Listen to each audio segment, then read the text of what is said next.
আগের মতো ঢাকঢোলের তেমন চাহিদা এখন আর নেই। যুগ পরিবর্তনের সঙ্গে সঙ্গে হারিয়ে যেতে বসেছে ঢাক, ঢোল, করতাল, কাসর। তবে পূজা উপলক্ষে ঢাকঢোলের চাহিদা বেড়ে যায় কিছুটা। এ সময় বাদ্যযন্ত্র মেরামত ও নতুন করে তৈরির কাজে ব্যস্ত থাকেন বাদ্যযন্ত্র তৈরির শিল্পীরা। সিলেটের কদমতলী এলাকার বাসিন্দা প্রকাশ বাবু দীর্ঘ 40 বছর ধরে বাদ্যযন্ত্র তৈরি করে আসছেন। এটা তাদের বংশ পরম্পরা ব্যবসা।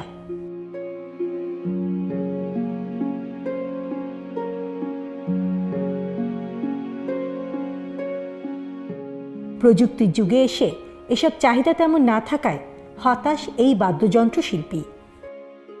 আমার জন্মের পর থেকে প্রায় আজকে 40-45 বছর ধরে এগুলো করছি, কিন্তু দেখা গেল যে সিজন আসলেই কিছু ব্যবসা হয়।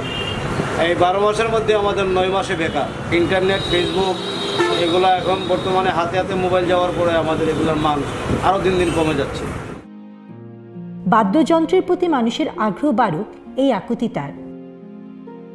সরকার বা জনগণ ভাইয়েরা এগুলো আমাদেরকে একটু খেয়াল করে বা নজর দেয়, তাহলে হয়তো আমরা একটু প্রতিষ্ঠিত হইতে পারি বা ভালো হইতে পারি। আপনাদের ছেলে মেয়ে গান বাজনা, সঙ্গীত চর্চা করান, হারমোনিয়াম দেন, তবলা, ডুগি এগুলো কিনে দেন। আসন্ন হিন্দু ধর্মাবলম্বীদের প্রধান উৎসব দুর্গাপূজা, চলছে তারই প্রস্তুতি। প্রকাশবাবুও ব্যস্ত এই কাজে।